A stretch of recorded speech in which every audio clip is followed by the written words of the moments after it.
श्री कृष्णा श्री कृष्णा श्री कृष्णा श्री कृष्ण। गुरुर्ब्रह्मा गुरुर्विष्णु गुरुर्देवो महेश्वरा गुरु साक्षात् परं ब्रह्म तस्मै श्री गुरवे नमः। तस्मै श्री गुरवे नमः। को वा गुरुर्योगीतोपदेष्टा शिष्यस्तु को यो गुरुभक्त एव। को दीर्घरोगो भव एव साधो किमौषधं तस्य विचार एव। विचार और विकार, इसका जब भेद हमको समझ में आ जाता है तो हम विकारों से मुक्त हो सकते हैं। विकार माने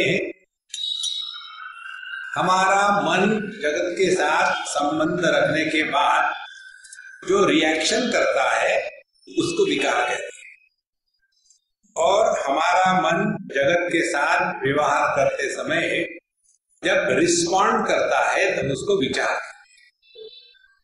reaction is default setting, response जो है वो मैन्युअल है, डिफॉल्ट नहीं है। जैसे किसी वस्तु को देखा, वस्तु को देखने के पश्चात फिर उसके प्रति मन में काम क्रोध लोभ मोह मद मात्सर्य आया, तो ये मन के विकार है, और इन विकारों के द्वारा हम प्रभावित होकर के उसी में फंस जाते हैं। और विचार क्या है? जब किसी वस्तु व्यक्ति को देखने के पश्चात उसके बारे में क्या हम प्रभावित हो रहे हैं, इधर ध्यान जाता है। यदि हम किसी वस्तु व्यक्ति के बारे में प्रभावित होंगे तो हम उस वस्तु के गुलाम बन जाएंगे। इस प्रकार से जो चिंतन की प्रक्रिया है उसको विचार कहते हैं। तो कहते हैं गो दीर्घ रोगो भव एव साधो। सबसे बड़ा रोग कौन सा है? तो यही है, विकारों का रोग। विकार माने हम दुनिया में खामो खाम फंसे, ना उद्धव का लेना ना माधव का देना, ये ध्यान में रखो। ये दुनिया में हम कितने दिन रहने वाले हैं? एक आपको एक बात बता दे, समझ में आए तो प्रभु की इच्छा। आप पूरन भाई बैठो, कुर्सी रखिए आपके लिए वहां पीछे पीछे पीछे। तो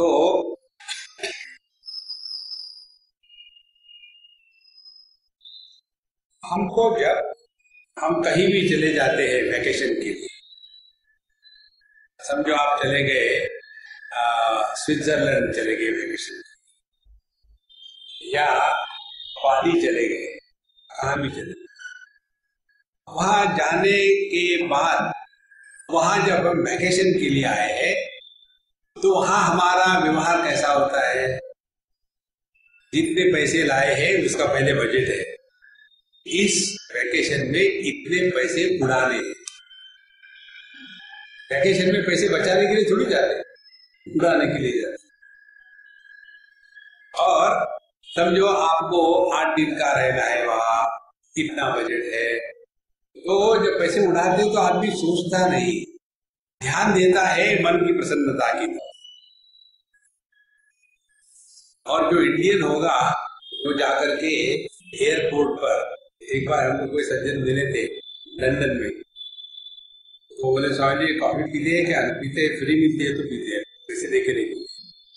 बोले साहब जी मैं यही सोच रहा हूँ कॉफी लूं कि ना लूं, लूं कि ना लूं। क्यों, क्या सोचना है? लेना है तो ले लो, मुझे भी दे दो। स्वामी जी यहाँ एक कॉफी की कीमत 5 पाउंड है। 5 पाउंड माने 5 गुणे 100, 500 रुपए एक कॉफी के। मैंने कैसे दे दी? देखो, अरे वहां तुम जा रहे हो मौज में रहने के लिए, दुखी होने के लिए थोड़ी जा रहे हो। अब ये समझ में आ गया। आप कहीं भी चले जाओ वैकेशन के लिए, लेकिन उसके बाद कुछ दिनों के बाद आती है घर की याद। सदाशिव पेट में जाना ही चाहिए। और फिर यहाँ जैसे जैसे जाने का समय नजदीक आता है उत्सुकता बढ़ती है। अभी कितने दिन बाकी है? 2 दिन। अच्छा, बहुत हो गया, अब ये ठीक है, तो बड़ा अच्छा है। लेकिन अपने सदाशिव पेट की जो गलियां है, लड़के है, कीचड़ है, फ्री इनकमिंग कॉल है, पैसे नहीं दे रहे, फ्री इनकमिंग, टिपिकल पुणेरी, उसको लेकर के कितनी उत्सुकता होती है। और घर आके क्या है, वहां तो आपको बढ़िया से बढ़िया कटलरी मिलेगी, बढ़िया से बढ़िया चाय कॉफी मिलेगी। यहाँ आकर के एक घटिया को खींचा जिसके 3 पैर है, चौथी कुर्सी लगाई है, लेकिन उसमें आनंद है। जो कप है वो बहरा है, उसको कान नहीं है, उसमें चाय कॉफी पीने में मजा आ रहा है, क्योंकि घर है तो। यही सिद्धांत है जीवन का। हम यहाँ जो आए हैं ना, वैकेशन पर आए, अपना घर ये थोड़ी है, घर तो वो है। यदि आपने ये समझ लिया है ये अपना घर नहीं है, यहाँ आप किसी के साथ फंसोगे नहीं।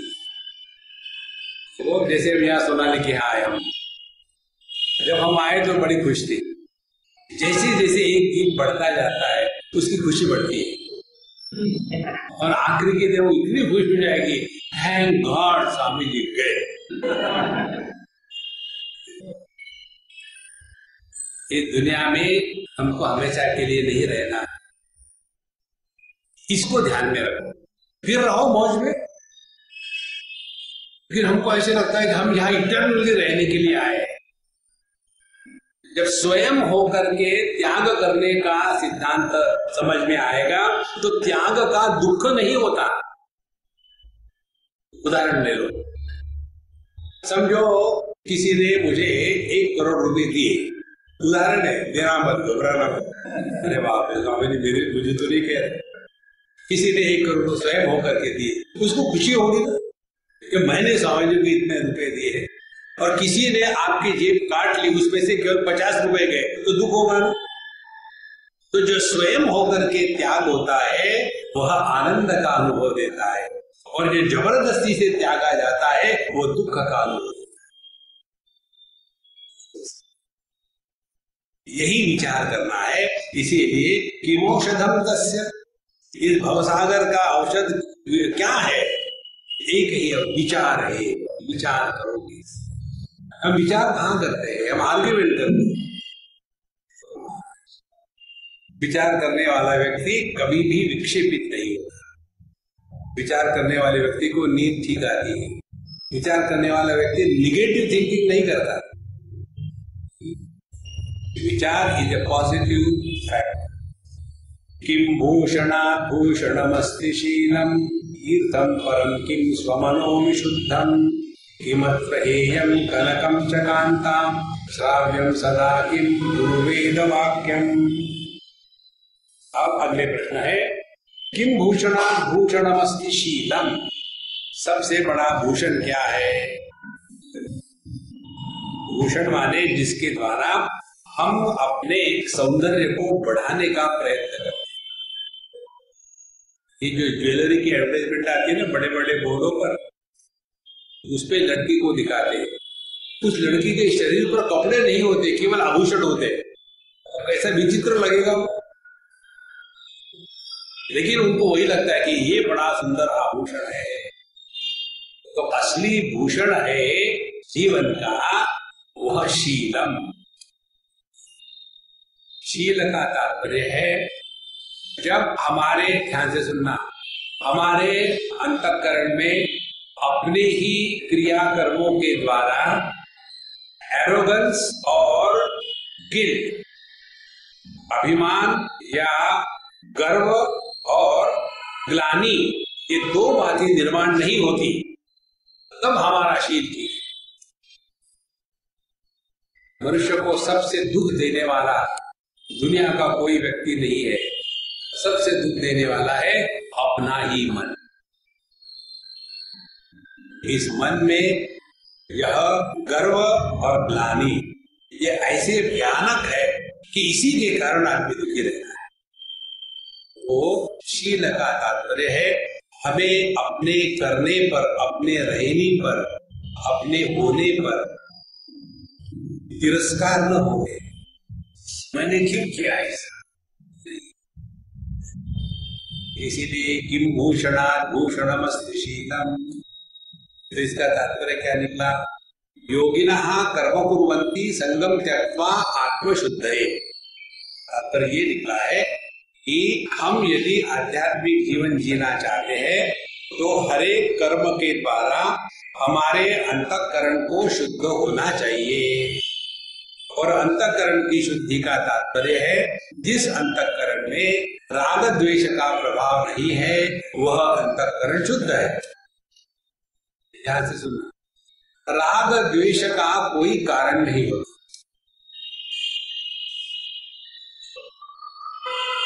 मुझे लाल रंग अच्छा लगता है,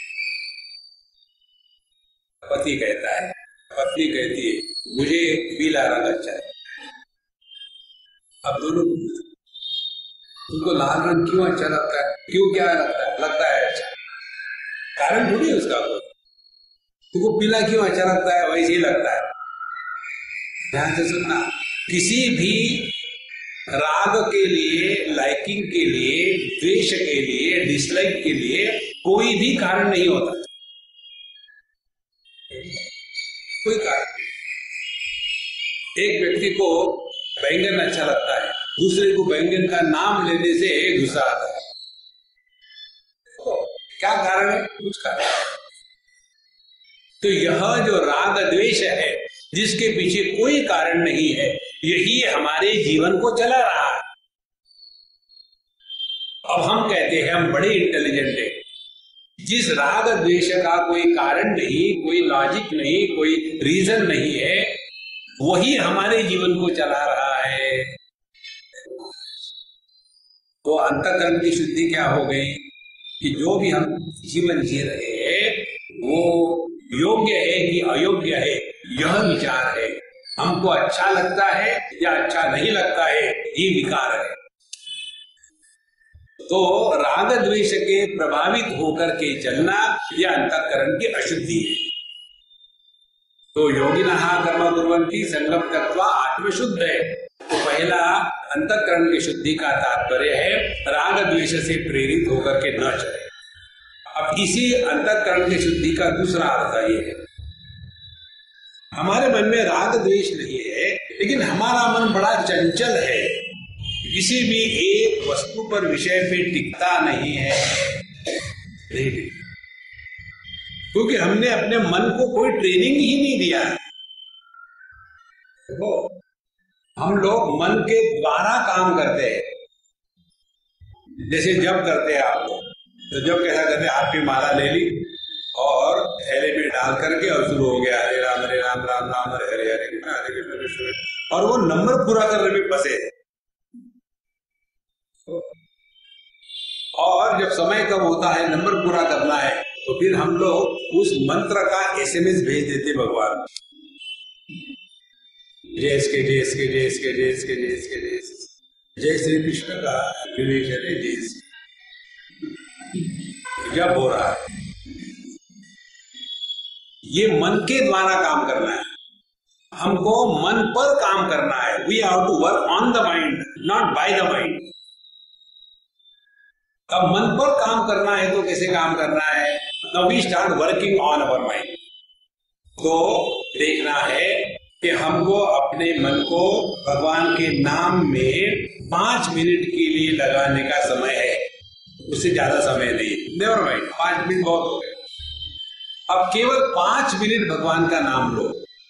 कितने बार लेना है, how many times you chant is not important, how much time you spend on his name, वो इंपॉर्टेंट। तो फिर आप शांति से होकर के बैठे हैं और प्रभु का नाम ले रहे हैं, श्री राम जय जय राम, श्री राम जय जय राम, श्री राम जय जय राम। 5 मिनट। डोंट काउंट कितने बार किया है। और 5 मिनट में यदि आप भगवान के नाम के सिवा अन्य कोई भी चिंतन मन में नहीं आता है तो आपने मन को 5 मिनट के लिए जीत ली। उसके पश्चात फिर यहां कॉन्फिडेंस आ गया, आप थोड़ा स्टेमिना बढ़ा, फिर 5 के जगह में 7-8 मिनट पकड़ लो, फिर 7-8 मिनट भगवान का नाम लेना। कितने बार नहीं, कितने समय तक लिया है। ऐसा करते करते हम अपने मन की चंचलता को रोक सकते हैं। मन की चंचलता को रोकना ये मन की शुद्धि है, इसको अभ्यास कहते हैं। अर्जुन का प्रश्न था भगवद गीता में, चंचलम ही मन कृष्ण प्रमाथि बलवत दृढ़म एतस्याहं निग्रहं मन्ये वायोरिव दुष्करम। हे भगवान, मन चंचल है, बलवान है, जिद्दी है और दृढ़ है, बड़ा पक्का है, और मन के साथ इंद्रियों को भी व्यथित करता है। तो क्या करे? भगवान कहते हैं अभ्यासेन तु कौन्तेय वैराग्येन च गृह्यते। यही अभ्यास है। Work on the mind, not by the mind. आप इसको सिंसियरली करके देखो कितना फर्क पड़ता है। अच्छा महाराज, एक बार हम कुंभ मेला में थे पिछले साल, तो एक सज्जन वाराणसी के बड़े ऊंचे दर्जे के साधक, उनको दुनिया की कोई मतलब नहीं, और वेदांत का चिंतन सूक्ष्म अध्ययन जबरदस्त किया हुआ, वो हमारे सत्संग में आके बैठते थे और उन्होंने मुझे कहा कि स्वामी जी, आप सुबह उठ के बैठते हैं ना अपने कुटिया में, मैं आके बैठा, मैं बोलना मत, प्रश्न के उत्तर नहीं दूंगा। ठीक, मैं अपने जगह पर बैठता था, वो भी आके बैठा। और एक दिन मुझे कहते कि स्वामी जी, आपने जो उस दिन बताया था सत्संग में कि ओम नमः शिवाय का जप कितने बार करना है ये चक्कर रही है, कितने समय तक करना है ये। बोले मैंने निश्चय कर लिया, मैं 15 मिनट तक करूंगा। और फिर 15 मिनट तक मैंने भगवान का नाम लिया, बहुत धीमे धीमे धीमे, और उसका प्रभाव जो मुझे अनुभव हुआ वो 50 माला करने से भी नहीं होता। जितना आप ज्यादा नाम लोगे उतने मन में ज्यादा निक्षेप होगे। इसीलिए शांत होकर, ये है दूसरी मन की शुद्धि। तीसरी मन की शुद्धि क्या है? हमारा मन शुद्ध हो गया है नहीं हो गया कैसे पता चलेगा? किसी के पास जाके थोड़ी देखेंगे। शुद्ध अंतःकरण का तात्पर्य है जिस अंतःकरण में तत्व जिज्ञासा प्रकट हो जाती है, उस अंतःकरण को शुद्ध अंतःकरण। अब इस मन में दुनिया को लेकर के कोई विचार नहीं। ये ऐसे ही है, जब दर्पण शुद्ध होता है, क्लीन, नीट, स्टेबल, तो उसमें अपना प्रतिबिंब जैसा है वैसे ही दिखता है। इसी प्रकार से शुद्ध पवित्र अंतःकरण में परमात्मा का प्रतिबिंब जिज्ञासा के रूप में पड़ता है। और फिर कस्त्वं गोहं कुतमायातः कामे जननी गोमेतातः इति परिभावय सर्वं असारम विश्वं त्यक्त्वा स्वप्न विचारम। फिर यह चिंतन शुरू हो जाता है। इसीलिए तीर्थम का परम किम स्वमनो विशुद्धम, तो सबसे बड़ा तीर्थ क्या है? तो हम लोग जाते हैं तीर्थ क्षेत्र में, वहां जाकर के वहां की गंदगी को लेकर के रिएक्शन शुरू करते हैं। एक आपको सिद्धांत बताऊं अभ्यास करने का। उदाहरण के लिए आप लोग हमेशा गाड़ी चलाते होंगे। आप गाड़ी चलाते समय ट्रैफिक को लेकर के दुखी होना, इससे बड़ी बेवकूफी और कोई नहीं। ऐसे ही होता है। वो आदमी गलत चला रहा, तुम परेशान हो रहे हो, उसको चलाने दो ना, तुम भी चले जाओ, उल्टे होगे, क्या फर्क होगा? इंपॉर्टेंट बात है अपना मन शांत है कि नहीं, ये महत्व की बात। इसीलिए तीर्थम परम किम स्वमनो विशुद्धम। कई जगह हम जाते हैं तीर्थ क्षेत्र में, वहां भीड़ होती है, पंडे होते हैं, झगड़ा होता है, कचरा होता है। आप वाराणसी में चले जाओ, छोटा सा मंदिर है और इसमें हजारों लाखों लोग जाते हैं, शिव जी है, भोले बाबा को कोई फर्क नहीं पड़ता, वो वहां सबको अलाउड है जाना, अंदर जाकर स्पर्श करो, नोबडी के नाम से। ये विष्णु भगवान है, इनके ज्यादा नखरे होते हैं, हमारे भोले बाबा के कोई नखरे नहीं। आ जा तू भी आ, लेकिन मेरे पास केवल चिता भस्म है, वो भी चले। इतनी भीड़ भड़का है वहां, तो नेचुरली वहां तो साफ सफाई कैसे हो सकती है? हर एक आदमी गंगा जी बुला करके वहां डालता है। उसको देख करके यदि मन में विक्षेप आ रहे हैं तो हम तीर्थ क्षेत्र पर नहीं गए, हम गए हैं सैनिटेशन इंस्पेक्टर बनकर। भगवान के भक्त बन के जाओ ना, देखो कितना आनंद आता है। इसीलिए तीर्थम परम किम स्वमनो विशुद्धम, यदि आपका मन शुद्ध पवित्र शांत है तो आपने तीर्थ यात्रा करी, वही तीर्थ। तीर्थी कुर्वन्त तीर्थानि, नारद भक्ति सूत्र में भगवान के भक्तों का एक वर्णन आता है। भगवान के भक्त कौन है? जिनके कारण तीर्थ क्षेत्र को तीर्थ का स्वरूप प्राप्त हो जाता है, ऐसे साधु संत जो है वही असली भगवान के तीर्थ है। कारण बताते हैं, तस्मिन् तज्जने भेदा भावात्, क्योंकि परमात्मा और उनके भक्त में कोई भेद नहीं है, दोनों एक ही है। जब हमारे माध्यम से जीव प्रकट होता है तब हम संसारी है, जब हमारे माध्यम से परमात्मा प्रकट होते हैं तो हम महात्मा हैं। जब हमारे माध्यम से एक वोट प्रकट होता है तो हम सिटीजन हैं। जब हमारे माध्यम से पूरे देश के वोट प्रकट होते हैं तब हम प्राइम मिनिस्टर हैं। तो जब कोई प्राइम मिनिस्टर होता है तो उसको दो सिंह और एक दुम आती है, क्या वनीडा की जैसी? कौन प्रकट हो रहा है, मैं जीव या मैं परमात्मा? देखो संतो, उस भगवान को प्रकट होने दो, वो तड़प रहा है अंदर में, लेकिन हम तो चुप और अपनी भी लगे हुए। इसीलिए तीर्थम परम किम स्वमनो विशुद्धम, विशुद्ध मन में ही परमात्मा प्रकट होते हैं। किमत्र हेयम कनकम च कांता, इस जगत में त्याग करने योग्य क्या है? कनक और कांता। कनक माने सोना, सोना माने डोंट स्लीप, कनक। और कांता माने स्त्री। यहाँ भी स्त्री का अर्थ देखो, ध्यान से सुनना। स्त्री को लेकर के जो जोक्स होते हैं ना, वो स्त्री को जब हम भोग्य के रूप में स्वीकार करते हैं तब जोक होते हैं। जैसे उदाहरण के लिए, जब व्यक्ति अपने पत्नी से मुक्त हो जाता है तो एक चाय वाला प्राइम मिनिस्टर बन सकता है।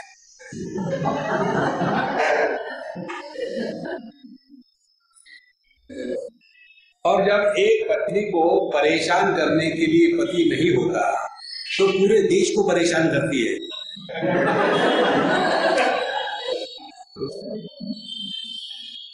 अब ये जो कहा है वो स्त्री को मां के रूप में कहा है क्या? देखो महाराज, तो कांता या स्त्री जो कहते हैं यह भोग्य पदार्थ की दृष्टि से कहते हैं, पूजनीय की दृष्टि से स्त्री को कोई भी मजाक नहीं करता।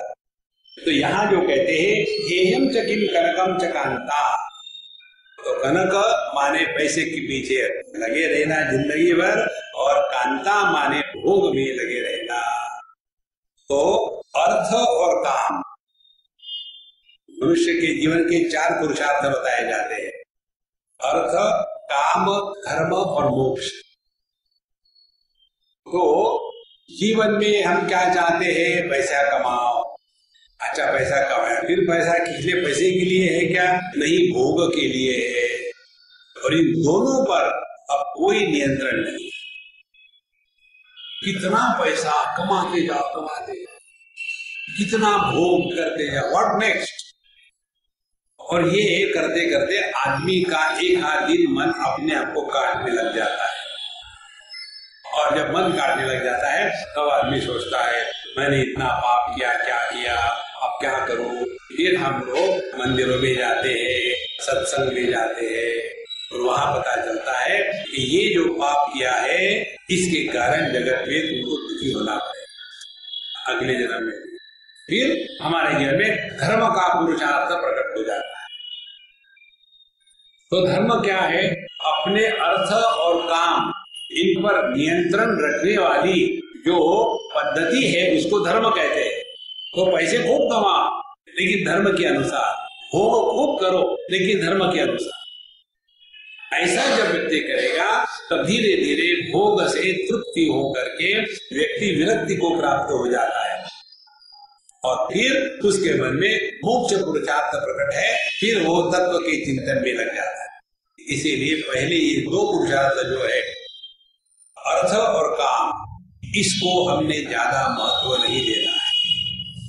किमत्र हेयं कनकं च कांता श्राव्यं सदा किं गुरु वेद वाक्यम। जीवन में सुनने योग्य क्या है? यही दो बातें। शास्त्रों का अध्ययन करो, सत्संग में जाओ, बाकी सब जितनी समस्या है उस समस्या का एकमात्र कारण गलत विचारधारा।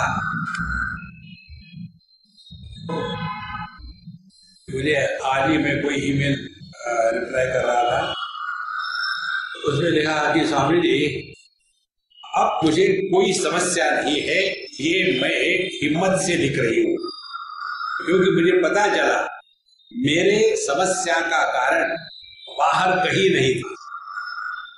मेरे समस्या का कारण मेरे ही मन की गलत विचारधारा थी। अब मुझे समझ में आ गया मैं कहाँ गलत जा रही थी। इसीलिए क्या कहते श्राव्यम सदा किम गुरु वेद वाक्य। ध्यान से सुनो, आप सत्संग में जाके बैठते हो, आपको कई बार ऐसा अनुभव आया होगा, हमको तो आता है। कई बार लोग हमको स्वामी जी मुझे ऐसे लगता है आज का प्रवचन केवल मेरे ही लिए था। हम कोई प्रिपेयर करके तो नहीं आते, लेकिन जैसी जैसी आवश्यकता साधकों के लिए होती है उसी प्रकार से परमात्मा प्रेरणा देकर के बुलवाता है। इसीलिए सत्संग में जाना जरूरी है। तो श्राव्यम सदा किम गुरु वेद वाक्यम। तो कई बार हम लोग शास्त्रों के सत्संग में जाकर के सुन लेते हैं, लेकिन कोई ना कोई डाउट कहीं ना कहीं रहता है। फिर हम जाकर के प्रश्न पूछना चाहते हैं कि मेरी ये समस्या है, मैं क्या करूं। और पूछने के पश्चात सुनने के स्थान पर अपनी टांग अड़ाते हैं। ध्यान से सुनना, यदि आप किसी को कुछ पूछते हो ना तो 100% समर्पण चाहिए। जो बताया है वो शास्त्रों में स्पष्ट रूप से इसका निर्णय आता है। अतः यदि ते कर्म चिकित्सा वा वृत्त विचिकित्सा वा स्यात् ते तत्र ब्राह्मणाः सम्मर्षिणः युक्ता आयुक्ताः अलूक्षा धर्म कामा स्युः यथा ते तत्र वर्तेरन्न तथा तत्र वर्तेताः एष आदेशः एष उपदेशः एष उपनिषत्। आपके मन में क्या करना क्या नहीं करना, क्या योग्य क्या अयोग्य, ऐसी यदि कोई विचिकित्सा वाले संदेह है तो वहां जो साधु संत होंगे उनके पास जाओ और उनके अपनी समस्या बताओ, जो बताए वैसा करो। फिलॉसफी कभी नहीं जाननी चाहिए साधु संतों के सामने। ये ऐसे ही होता है। एक बार एक सज्जन ने मुझे पूछा, स्वामी जी समझो किसी की बीवी उसको बहुत परेशान करती हो। मैंने उदाहरण दो परेशानी का। खाना खिलाती है क्या? बोले वो तो एक परेशानी है, दूसरी और परेशानी है। क्या? समझो बहुत ही रूड हो, मारती हो अपने पति को, तो पति ने क्या करना चाहिए? हमें ब्लैंकेट पकड़ करके उसके पास जाना। फिर बोले नहीं समझ आप मजाक कर रहे हैं। हमने कहा मजाक तुम कर रहे हो। तुम किसी डॉक्टर के पास जाने के बाद ऐसा प्रश्न पूछते हो क्या? यदि किसी को डिसेंट्री हो गई तो उसके लिए क्या करना चाहिए? तुम डॉक्टर के पास जाते हो, कहते हो कि मुझे डिसेंट्री हो गई है, बंद कराओ, ये कहते हो। तो ये तुम जो उदाहरण दे रहे हो ये तुम्हारा अपना है क्या? वो इस चक्कर में मत पड़ना। Don't ask theoretical questions. समस्या जो है उसको रखो, जो बताया है वो एकदम आपके जीवन में परिवर्तन। तो श्राव्यम सदा किम गुरु वेदवाक्यम हे तवो ब्रह्म गतेस्तु संति सत्संगतिर्दान विचारतोषा ये संति संतो किल वीतरागा अपास्त मोहा शिव तत्वनिष्ठा।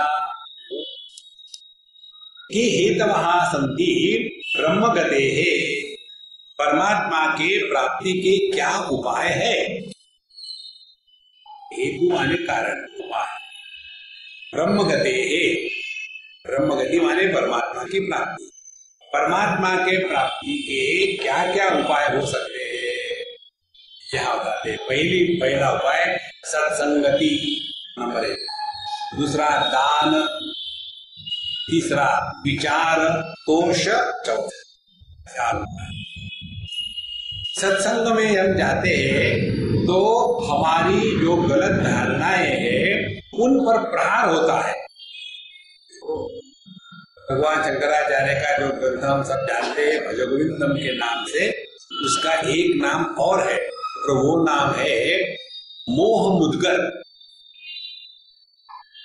हम सब के सब एक ही रोग के मारे हैं और वो रोग है हमको धारणा जो गलत है अपने बारे में, जगत के बारे में, भगवान के बारे में और साधना के बारे में। इन गलत धारणाओं में ही हम फंसे हुए हैं। हमारी गलत धारणा ये है कि हम अच्छे हैं, लोग बुरे हैं, हम दुखी हैं क्योंकि हम अच्छे हैं। ये गलत धारणा जगत के बारे में, दुनिया बहुत खराब है, मैं तो अच्छा हूं, दुनिया खराब। तीसरी गलत धारणा भगवान के बारे में, पता नहीं भगवान मुझे ही चुन लिया है परेशान करने के लिए। और चौथी धारणा है आध्यात्मिक साधना के बारे में। और आध्यात्मिक साधना क्या होती है, ध्यान से सुनना। भगवान को हम बनाते हैं साधन और दुनिया की उपलब्धि को बनाते हैं साध्य। ये साधना नहीं है, ये इन्वेस्टमेंट है। साधना होती है दुनिया में रहना, यह साधन है, और प्रभु की प्राप्ति उपलब्धि यह साध्य। ये जो 4 गलत धारणाएं हैं, इन धारणाओं को समाप्त करने का जो स्थान है वो है सत्संगति।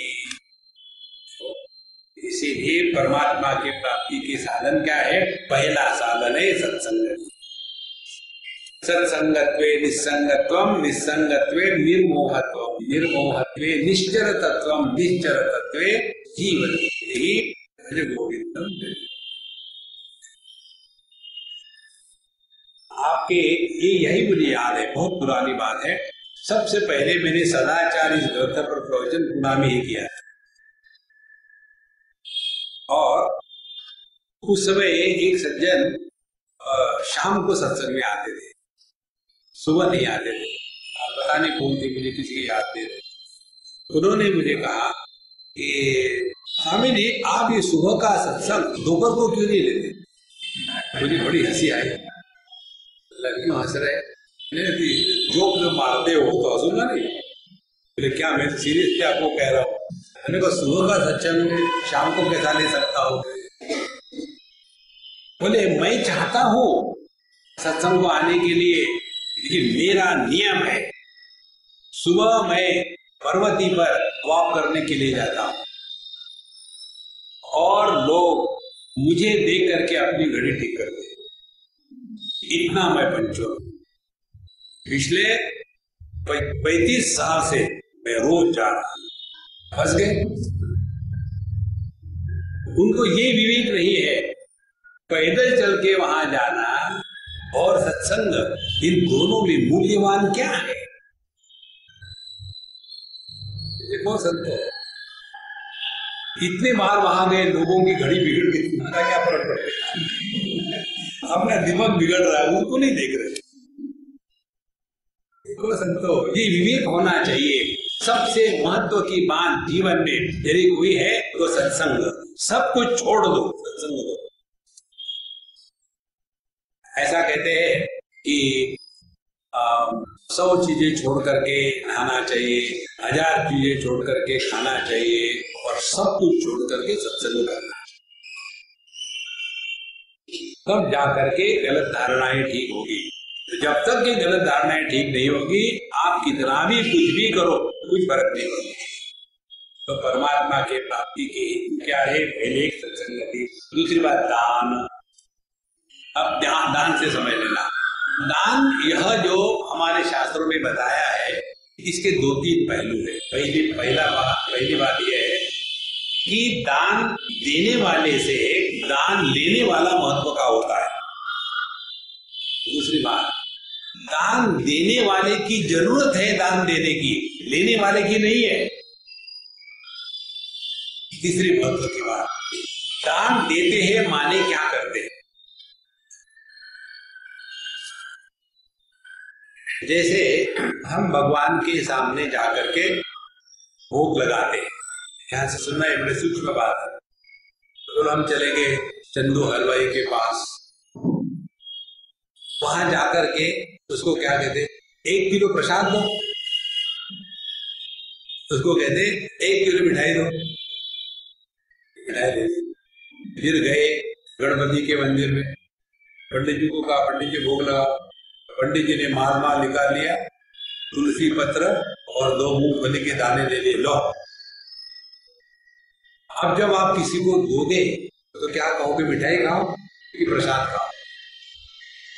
ध्यान से सुनना, मिठाई का प्रसाद कैसे बना? ठीक, जब हमने वो वस्तु भगवान को अर्पण करी, माने क्या हुआ? उस वस्तु के प्रति हमारे मन में जो ममता थी कि ये मेरी वस्तु है, उसका त्याग। क्योंकि बोझा हमारे जीवन में ममता का है।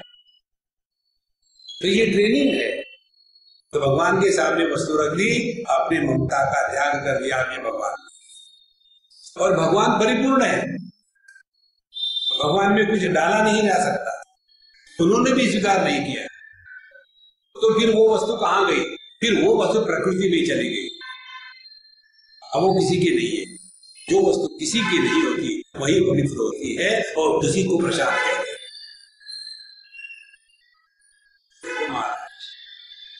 इसीलिए यहाँ कहते हैं दान, ये अपने अंतःकरण में वस्तु व्यक्तियों के प्रति जो ममता की गंदगी इकट्ठी हो गई है, उसको निराकरण करने की प्रक्रिया। उपनिषद में आता है श्रद्धया देयम, अश्रद्धया देयम, श्रिया देयम, या देयम, संविदा देयम। दान करना ये अपने व्यक्तित्व से जगत के प्रति जो आकर्षण है उसको निकालने की प्रक्रिया है। अच्छा, फिर विचार, चौथी बात विचार। अब ध्यान से सुनना, दान और विचार को दोनों को साथ साथ समझ लेंगे। एक बार बम्बई में हम कहीं जा रहे हैं, पीछे बैठे हुए थे, हमारा कोई नियम नहीं कि आगे बैठना है, जहाँ बैठिए बैठिए। कई बाबाजियों का नियम होता आगे बैठेंगे, जल्दी पहुंचना होता है इसलिए। तो हम पीछे बैठे थे सेठ जी के साथ, तो वो गाड़ी चलाने वाला चला रहा था। बम्बई में हर ट्रैफिक लाइट पर भिखारी अपॉइंटेड है गवर्नमेंट के द्वारा। तो वो एक संड मुसंड आ गया टका करके, और ये तो 10 रुपए दो, 20 रुपए दो। देखो लोग कहते हैं इंडिया गरीब है, यहाँ के लोग भिक्षा मांगते हैं, और पैसों में नहीं मांगते, रुपए मांगते, 10 रुपए दो, 20 रुपए। तो मुझे कहते देखो इतना बड़ा आदमी है, शर्म नहीं आती इसको भीख मांगने में? मुझे क्या मालूम, उसको पूछो। तो उन्होंने काश नीचे गई और कहा तुमको भीख मांगने में शर्म नहीं आती, मेहनत करो। उसने कहा बाबूजी भीख मांग के देखो कितनी मेहनत है, जो आया वो इन्वेस्ट करता है, पैसा कोई नहीं देता। बड़ी मेहनत है, करके देखो, मैं आपका काम एक दिन करता हूँ, आप मेरा काम एक दिन। ऐसा जब उसने कहा, बड़ा गुस्सा आया, आज ऊपर किया, मुझे कहते देखो कितना मुंह लगा है। अब मैंने अपने मन में कहा मुंह लगा तूने, मुंह किया आप। ध्यान से सुनना, यदि आपको किसी को दान देना है, दे करके भूल जाओ, देना आवश्यक नहीं। देना है तो 10 पैसे रुपए देकर फर्क ही न पड़े।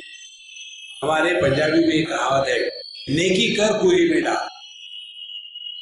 अच्छा करो और भूल जाओ, 25 बार जताओ मत, मैंने ये किया, मैंने वो किया, मैंने ऐसे किया, अरे हूं केयर्स।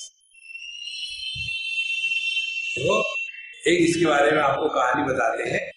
हमारे एक मित्र है अमेरिका में, डॉक्टर भी है, उसने सिटीजनशिप ली ताकि अपने भाई को बुला सके। भाई आ गया, उसको पढ़ाया, उसकी शादी हो गई। शादी के बाद वो भाई अपने बहन के पास जाता ही नहीं।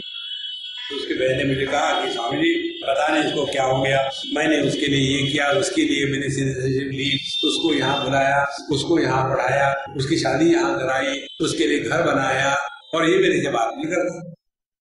बोले मैं बाद में बताऊंगा। फिर मैंने उस लड़की से बात करी, इतना बढ़िया लड़का, उसमें एक भी गड़बड़ी नहीं। जहां सिस्टर की बात है गड़बड़ी शुरू। तो फिर मैंने उस सिस्टर को कहा कि देखो आपने अच्छा जरूर किया होगा, लेकिन 25 बार जताया होगा। अच्छा करो, 1000 बार बताओ मत, तुम्हारे लिए ये किया, तुम्हारे लिए ये किया। कोई किसी के लिए कुछ नहीं करता। ये ध्यान से सुन लो, जो भी हम करते हैं करने की आवश्यकता हमारी है, दुनिया की नहीं है। माँ बाप लोग ये समझते नहीं, सोचते हमने बच्चों के लिए इतना किया, क्या किया। देखो जिन बच्चों को माँ बाप नहीं होते, क्या वो बढ़ते नहीं? पिछले 40 साल से मैं इतना ही हो गई, माँ बाप ही नहीं। ऐसा होता है कि इसीलिए जो भी हम कर रहे हैं इधर ध्यान देना, आवश्यकता अपनी है, दुनिया की नहीं। आप अपना उदाहरण ले लो, जब शादी हो जाती है, बच्चा नहीं होता है तो कौन परेशान होता है? जो बच्चा नहीं है वो परेशान होता है, ये जो पति पत्नी वो परेशान होते हैं। बच्चे की आवश्यकता माँ बाप को है, बच्चों को माँ बाप की आवश्यकता नहीं है। ये हमको ऐसे लगता है हमने दी मारे। इसीलिए जो कुछ करते हैं दान इत्यादि में, ऐसा विचार करो कि जो हम कर रहे वो आवश्यकता हमारी है, दुनिया की नहीं। अच्छा, फिर विचार तोषाहा, तोष माने संतोष। जिसके अंतःकरण में संतोष होता है उसके मन में कोई विक्षेप नहीं आ सकता। इसके लिए आपको एक टेक्निक बता दे, जो है वो ठीक है, इस सिद्धांतों को लेकर के चलो, जो भी है ठीक है। किसी में परिस्थिति में व्यक्ति में हमको परिवर्तन नहीं लाना है। आध्यात्मिक साधना माने अपने में परिवर्तन लाना है। और जिसने ये सिद्धांत समझ लिया है वो हमेशा प्रसन्न रहे। कैसे? ठीक है, कोई बात नहीं। एक हमारे मित्र है दिल्ली में, बड़े अच्छे हैं, वो जो भी कर रहा है हमको पूछते, स्वामी ने ऐसा करो क्या? मैंने हाँ कहा कर दे, ना कहा तो नहीं करनी। सिंपल बात है। उनका एक सिद्धांत है, कुछ भी हो एक ही बाकी वो बोलते हैं, कोई दिक्कत नहीं, माने समस्या आई ही नहीं, और चलते रहो। यह जो विचार है ये संतोष है, इनका नाम भी संतोष है। के संति संतः अखिल वीतरागा। संत कौन है? देखो, संत वो है जिनके हृदय में जगत के किसी भी वस्तु व्यक्ति के प्रति कोई भी राग नहीं है, वीतराग। एक होता है प्रेम, दूसरी होती है आसक्ति। अब दोनों का फर्क समझ। एक अम्मा ने मुझे पूछा, केरला की बात है, गुजराती अम्मा, केरला, तो मैंने कहती स्वामी जी मैं सुबह सुबह आपको 4 बजे चाय बना के देती हूँ और मेरा लड़का 12वीं में पढ़ रहा है उसको भी मैं चाय कॉफी देती हूँ, तो दोनों को मैं चाय कॉफी दे रही हूँ, तो दोनों में क्या फर्क है? दोनों के प्रति मेरे मन में प्रेम है, यही है। हमने कहा दोनों विचार करते हैं। आप जो मुझे चाय बना के देती हो वो प्रेम है, जो बच्चे को चाय बना के देती हो वो आसक्ति है। यदि बड़ा होकर के बच्चे ने आपको आदर सत्कार नहीं दिया तो आपको दुख होगा, और यदि आपने मेरी इतनी सेवा करी और उसके बाद 6 महीने, साल, 2 साल तक मैंने आपको एक भी एसएमएस नहीं किया, एक भी बात नहीं करी, आपको दुख नहीं होगा। प्रेम दुख का निर्माण नहीं करता, आसक्ति दुख के सिवा और कुछ निर्माण नहीं करता। इसीलिए ये संति संताः अखिल वीतरागा, और इसीलिए साधु संतों के अंतःकरण में कभी भी दुख नहीं होता, और इसीलिए वो दुखी नहीं होते। इस सिद्धांत को जीवन में उतारने का एक टेक्निक, सिंपल टेक्निक है। टेक्निक ये है, हमारा इस दुनिया में किसी भी वस्तु या व्यक्ति पर कोई भी अधिकार नहीं है, कोई अधिकार।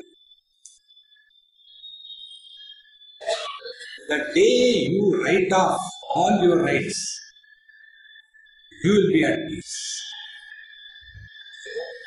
आप देखो हम लोग करते हैं, ऐसी बात भी करते नहीं। 2005 में बंबई में भी सुनामी का तूफान आ गया था। उसी समय अमेरिका में भी कैटरीना का आ गया था, न्यू ऑर्लिन्स। वहां वो कैटरीना का तमाशा होने के पश्चात साल भर तक, 2 साल तक वो ठीक रही। मुंबई 4 दिन में नारोल हो गई। उन दिनों में मैं वहां था, तो उन्होंने मुझे पूछा, हमें India is a third world country, वहां ये हो गया और ये 4 दिनों में कैसी ठीक हो गई मुंबई? पानी, बिजली सब कुछ नारोल हो गया। और यहाँ अमेरिका इतनी डेवलप कंट्री है, साल भर हो गया तो भी ठीक नहीं हो रहा। कारण क्या है? कारण ये है कि तुमको मालूम है गवर्नमेंट है, हमको मालूम है गवर्नमेंट है, ये एक कल्पना है।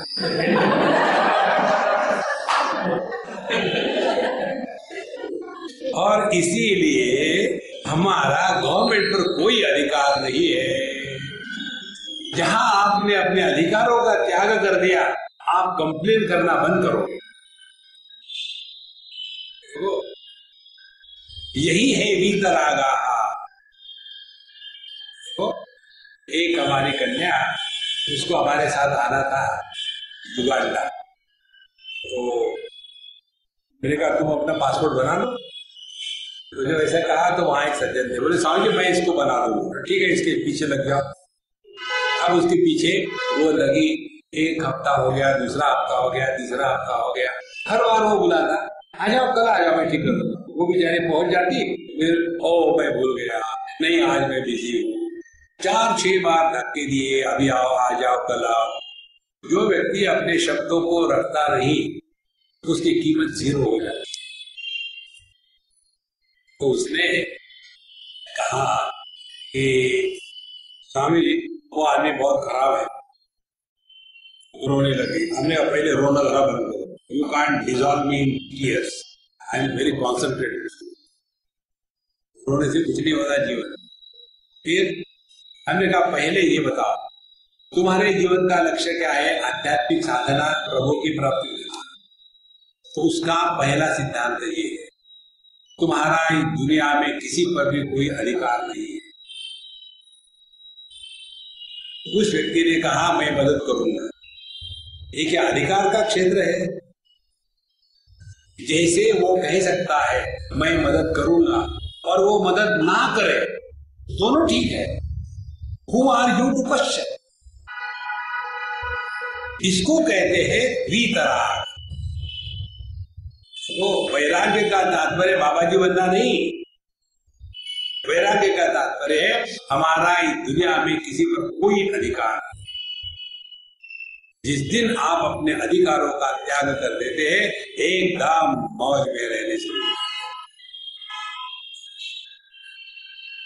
नहीं तो इतनी एक्सपेक्टेशन बढ़ जाती है, ऐसा होना चाहिए वैसे होना चाहिए, तो वो है ठीक है। एक आपको उदाहरण देता हूं, मैंने कहीं दिया था ये उदाहरण। हमारे बम्बई की बात है, वहां एक आश्रम है जहां हम जाते लेक्चर के लिए। मल्टीप्लेक्स सिनेमा होता है ना, वैसे बम्बई में मल्टीप्लेक्स सत्संग हॉल है। एट ए टाइम 6-7 सत्संग चलते रहते, कहीं वेदांत, कहीं भक्ति का, कहीं रामायण, कहीं भागवत, कहीं होम्योपैथी, कहीं योगा, कहीं भोगा, इस तरह चलते रहते। तो हमारा प्रवचन 5वें मंजिल में था। और जब हम गए तो हमको कहा वॉचमैन ने, स्वामी जी आज आपका प्रवचन ये ग्राउंड फ्लोर। ठीक है, हम आ गए। उधर से एक ट्रस्टी आ गए, समझ आप वहां क्यों जा रहे हैं? सिनेमा देखने जा रहा हूँ। बोले नहीं आपका प्रवचन ऊपर होता है। हमने कहा मुझे आपके वॉचमैन ने बताया सर, अरे हो गया है। बोले नहीं यहाँ कैसे हो सकता है, ऊपर हो। अब मैं क्या कर सकता हूँ? ठीक है मैं पानी पी रहा। बोले नहीं पानी ऊपर पी। अच्छा, पूरा जो ऑर्गेनाइज हो गया था, टीवी के लोग आए हुए थे, उनका सब फिक्स हो गया, सब लोग बैठे हुए थे और हम शुरू ही करने वाले थे। और हम ठीक है करो ऊपर। हम जाके एक कमरे में बैठ गए, वहां ट्रस्टी के कमरे में। हमने कहा भाई चाय पानी पिलाओ जब तक क्या आता है। हमने आराम से चाय पानी पिया, पकौड़े खाए और फिर हो गया हाँ स्वामी हो, चलो ऊपर जाके बैठे। और उसके बाद एक सज्जन ने हमको पूछा, जी आपको दुख नहीं हुआ?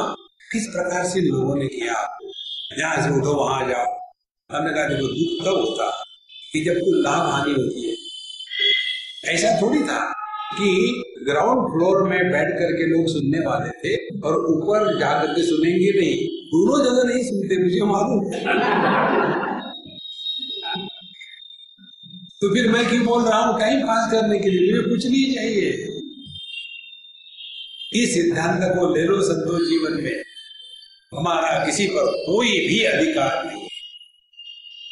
इसको कहते हैं वैराग्य। कपड़ों का रंग बदलने से वैराग्य नहीं होता। अपास्त मोहा शिव तत्वनिष्ठा, और ये साधु संतों ने अपास्त मोहा, उनके जीवन में मोह बिल्कुल नहीं। मोह होता है अंतःकरण में और वो प्रकट होता है ममता और अहंकार के रूप में, और उसका प्रभाव होता है जीवन में सुख दुख को सत्य मानने के रूप। तो अपास्त मोहा, क्योंकि शिव तत्व निष्ठा, अब उनकी निष्ठा परमात्मा में है। इसको अपनी निष्ठा परमात्मा में रखने के लिए एक टेक्निक ध्यान से सुनना। जब हम इस दुनिया में नहीं थे, किसी चीज की कमी नहीं थी। जब आप दुनिया को छोड़ के चले जाओ, किसी भी चीज की कमी नहीं। कंफ्यूजन, आप ये दुनिया में जो हो अनवांटेड फर्नीचर। लेकिन कैसे लगता है मेरी सिवा दुनिया चलेगी कैसे? हमको अपने माँ बाप की याद है, दादा दादी नाना नानी की याद है, एक हाथ हो गए जिनको दूसरी पीढ़ी में परदादा परदादी उनको याद है। चौथी पीढ़ी के ऊपर में कभी भी आपको अपने पुरखों की याद आई? कारण क्या है? अनावश्यक। यही कहानी आपकी हमारी होने वाली। इसीलिए कहते हैं एक्स प्राइम मिनिस्टर, एक्स माने unknown. We are also going to be lost into the unknown past. इसीलिए शिव तत्वनिष्ठा, इस दुनिया में आकर के एक ही प्रयोजन है जीवन का, अपने स्वरूप में निष्ठावान होकर सब। अच्छा महाराज, को वा ज्वर प्राण भृताम ही चिंता मूर्खोस्ति भोजोस्तु विवेकहीनः कार्या प्रिया शिव विष्णु भक्ति किम जीवनम दोष विवर्जितम यत। को वा ज्वरः प्राण भृताम, मनुष्य के लिए बीमारी क्या है, ज्वर क्या है, फीवर क्या है, क्या कहते हैं, चिंता। ध्यान से सुनना, बुढ़ापे में या पूरे जिंदगी में हम जो परेशान होते हैं दो चीजों के कारण। एक तो भूतकाल को हम त्यागते नहीं। एक बात स्पष्ट समझ लो, यदि आप सिंसियरली आध्यात्मिक साधना करना चाहते हो, अपने भूतकाल के बारे में और किसी अन्य के भूतकाल के बारे में कभी मुख में एक भी शब्द मत लाना। आपका मन एकदम शांत रहे। इससे सिंपल कोई साधना नहीं हो सकती। और दूसरी बात, हम जो समस्या नहीं है उस समस्या को हल करने का जो प्रयत्न है, उस प्रयत्न को कहते हैं चिंता। पता नहीं क्या होने वाला है दुनिया का, पता नहीं, तो रिलैक्स। पता है, तैयार रहो। चिंता करने का कहाँ सवाल है। यही सबसे बड़ा रोग है मनुष्य के लिए। चिंता करना छोड़ो। चिंता चिता समाख्याता, चिंता और चिता दोनों जुड़वी बहने हैं। चिंता पर .com होता है और चिता पर का .com निकल जाता है, लेकिन दोनों जलाती है। चिता मृतदेह को जलाती है और चिंता जिंदे आदमी को जलाती है। चिंता करना छोड़ो, कोई मतलब नहीं। और जैसे जैसे आदमी बूढ़ा होता है, चिंता के सिवा कुछ कर ही नहीं सकता, क्योंकि प्रैक्टिस वही करी है जिंदगी में। अब ये चिंता से निकलने के लिए टेक्निक क्या है? टेक्निक ये है, अपने आप को 24 घंटे में 28 घंटे बिजी रखो। एक क्षण नहीं मिलना चाहिए फ्री। Keep occupied. कुछ नहीं है तो दीवारों को खोलो, साफ कर रिपीट करो। एक फिजिकल इन्वॉल्वमेंट इज नेसेसरी। मैं आपको बताओ कहाँ की बात है। हाँ, अभी मैं साउथ अफ्रीका गया था। एक फैमिली हमारे बड़े क्लोज है, उनके 3 बच्चे, बड़ी लड़की, दूसरा लड़का, तीसरी लड़की। अब जो लड़का है ये इतना क्रोधी, इतना क्रूर था कि दोनों बहनों को मारता था, बड़ा परेशान करता। और लड़का बड़ा नहीं था, होगा कोई 10 साल का बालक था। बड़ी बहन थी 1 साल बड़ी, छोटी 1 साल छोटी, 1 साल का डिफरेंस। ये लड़का इतना गुंडागर्दी, इतना सब परेशान, माँ परेशान, बाप परेशान। अब जैसे अपनी ही जीवा अपने दांतों से कट जाए तो किसको कंप्लेन करो? ये कंप्लेन भी नहीं करता। क्या करे क्या? तो पूछा क्या करना चाहिए? हमने कहा इसको जो है ना किसी फिजिकल काम में लगा दो। तो उसको टेनिस खेलने में लगा दिया। नियम से उसकी माँ उसको ले जाती थी टेनिस के कोर्ट पर, वहां कोच था, कोच को पेमेंट शुरू कर दिया, इसको पूरे साउथ अफ्रीका का बेस्ट टेनिस प्लेयर बनाना है। और वो सुबह से शाम तक पढ़ाई के बाद खूब अपना खेलता था। और तो कोच का बड़ा स्ट्रिक्ट डिसिप्लिन रहता। धीरे धीरे उसके अंदर जितना वो जोश था, तो सब का सब जोश खेलने में निकल जाता। और उसके बाद घर आके खाना खा के सो गया। घर में शांति, झगड़ा नहीं। ये सिद्धांत अपने में लगा। दिन भर फिजिकली अपने आप को बिजी रखो। फिजिकली नहीं हो सकता है तो हाथ में कापी ले लो, पुराने प्रिंट आउट के बैक में नहीं, नई कॉपी करेंगे और उसमें एक स्वच्छ अक्षरों में राम नाम का जप लिखना शुरू करो। ओम श्री राम जय राम जय राम। और ये पब्लिश मत करना। जो आया देखो मैंने इतना लिखा। Who wants to know about us? ये बुढ़ाओ लोगों का ये चक्कर होता है। देखो, don't reveal your secrets। आध्यात्मिक साधना इतनी सूक्ष्म होनी चाहिए कि अगले को पता भी नहीं चले कि आप भगवान का नाम ले रहे हैं, लेकिन हमको तो पब्लिक में पब्लिश करना है। आज हमने रामायण का पाठ किया, आज ज्ञानेश्वरी का पाठ किया है, और पब्लिक को बुला बुला करके आज हमने ये किया कि खाना खाओ, रोज किया करो, रोज खिलाए। आध्यात्मिक साधना बड़ी सूक्ष्म बात होती है। तो शरीर से, वाणी से, मन से अपने आप को बिजी रखेंगे, तब जाकर के हम इस चिंता के रोग से मुक्त हो जाएंगे। चिंता माने जो खाली बैठे हैं उनमें ये शुरू हो जाए। आगे कहते मूर्खोस्ति को यो विवेकहीन,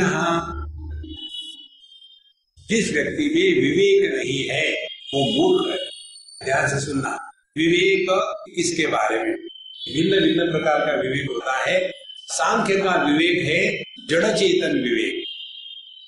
ज्ञाता चेतन होता है, ज्ञात जड़ होता है, ये विवेक। तो जड़ता से हट करके चैतन्य की तरफ में चलना, यह सांख्य का जड़ चेतन विवेक है। भक्ति का विवेक है सुख दुख का विवेक। तो दुख का त्याग करके भगवान के नाम में आनंद का अनुभव करना, ये भक्ति का विवेक हो गया। वेदांत का विवेक है सत असत विवेक।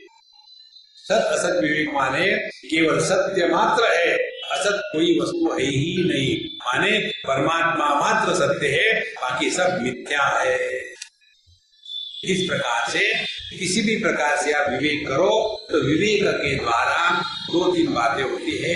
हमको अपना जो लक्ष्य है जीवन का, उसमें हमको याद रखती है। ध्यान से सुनना। एक बार एक लड़के ने मुझे पूछा,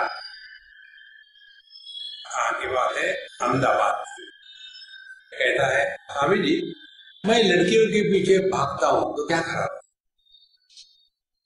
हमने कहा कुछ खराब नहीं, बढ़िया बात है, भागो, कंपनी चाहिए मैं आ जाऊं तुम्हारे। नहीं नहीं नहीं, आप समझ नहीं रहे। मैं समझ रहा हूं, इस उम्र में ऐसे ही होता है, भागते रहो और जब गिर जाओगे तब तुम मेरे पास आना प्रिय।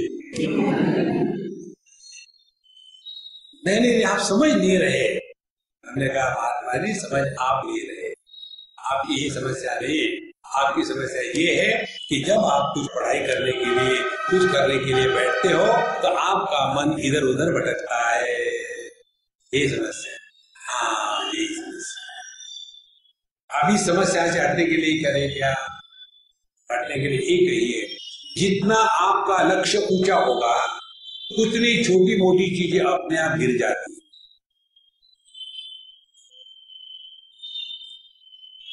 अब ये देखो, लड़कियां मनुष्य का जन्म लेकर के पैदा हो गए, लेकिन चलना चाहते कैट वॉक के जैसा।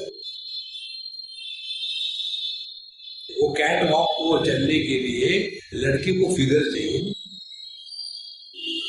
36, 24, 26, तब वो वहां जा सकती है।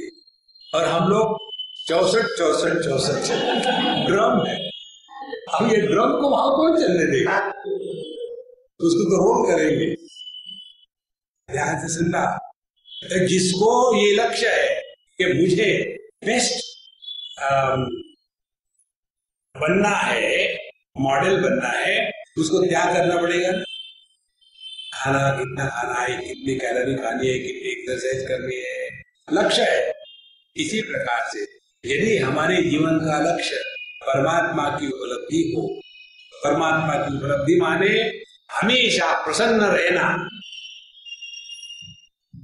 देखो, ब्रह्मभूत प्रसन्न आत्मा, परमात्मा की उपलब्धि का पहला लक्षण है आप हमेशा प्रसन्न रहते हो, मौज में रहते हो।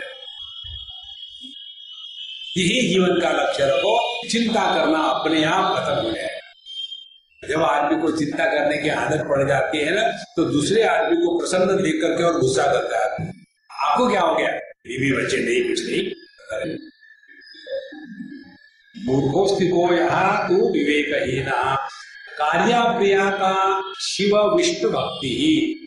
इस जगत में क्या करना चाहिए बड़े प्रेम के साथ? तो कहते हैं शिव विष्णु भक्ति ही।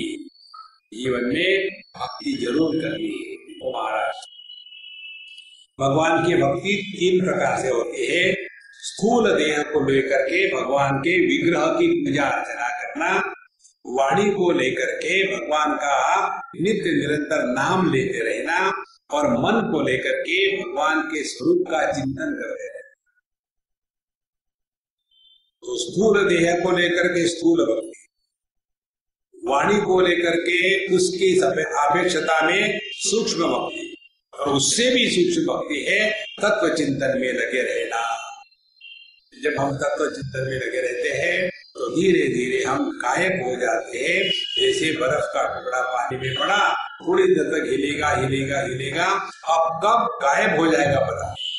इसी प्रकार से तत्व चिंतन में अहम अयम कुतो भवति चिन्वतः अयि पतत्यहम निज विचारणा, ये मैं कौन है, इसका जब चिंतन करते हैं तो ये मैं गायब होकर के परमात्मा प्रकट हो जाता है। यही शिव जी की, विष्णु भगवान की भक्ति है। किम जीवनम दोष विवर्जितम यत्, और असली जीवन क्या है? तो कहते हैं जिसमें किसी भी प्रकार के दोष नहीं। दोष माने जो करना है वो नहीं करना, ये दोष है, और जो नहीं करना वो करना, ये दोष। हमारा जीवन इन दोषों से मुक्त होवे, तभी हमारा जीवन हमने ठीक से जिया है। अन्यथा आज तक कितने पैदा होके चले गए, वैसे हम भी पैदा होके चले जाएंगे। ओम पूर्णमदः पूर्णमिदं पूर्णात् पूर्णमुदच्यते पूर्णस्य पूर्णमादाय पूर्णमेवावशिष्यते। ओम शांति शांति शांति। हरि ओम। श्री गुरुभ्यो नमः। हरि ओम।